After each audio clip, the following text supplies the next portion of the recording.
Good day, guys. My name is Prince Teteku, a student of the Accra Technical University. In today's tutorial, we'll be talking about the design of the Arduino Uno. Okay, so we'll talk about the schematic capture, we'll talk about the PCB design, we'll talk about the 3D, and then the software we'll be using will be KiCad. So let's launch the KiCad program.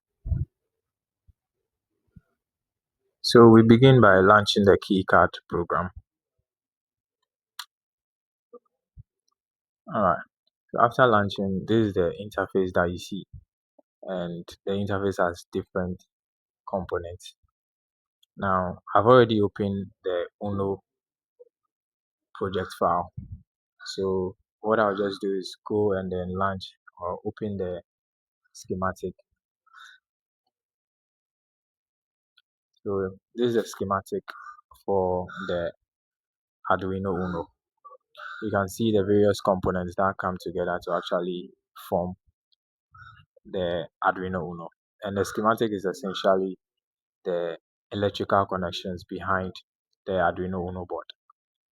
So you can see some amplifiers, you can see also a 3.3 voltage regulator, you can see over there the barrel jack for the Arduino Uno.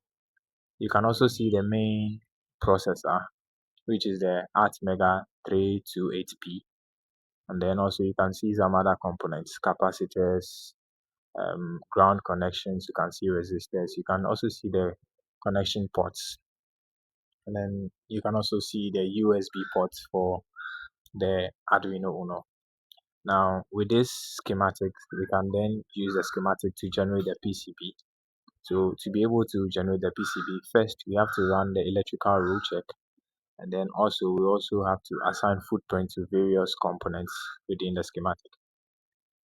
After doing all that, you can then go to the switch to PCB button at the top right corner, and then you click on it.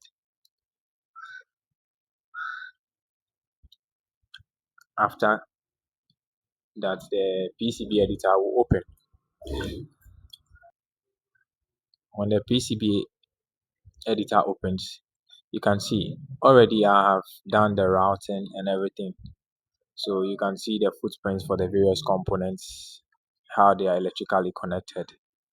So here you can see the barrel jack, which was the USB port, which was J1. You can see the barrel jack, you can see the connection ports, you can see the oscillator and all the other components that come together.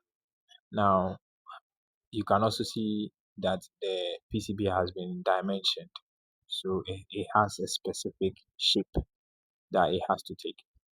Now there are interesting things that we can do over here. For example, we can run the design rule checks, we can also check, do some footprint editing over here.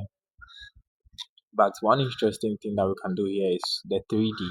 So we can actually view in 3D how the board or the components will look together when they are being manufactured.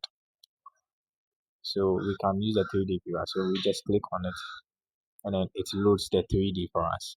So in 3D, this is how our board will be looking like when it has been fabricated. So you can see all the components that I have mentioned. You can see the USB port, you can see the barrel jack, you can see the oscillator, you can see the main microprocessor, microcontroller. You can also see the connection ports, the female connection ports.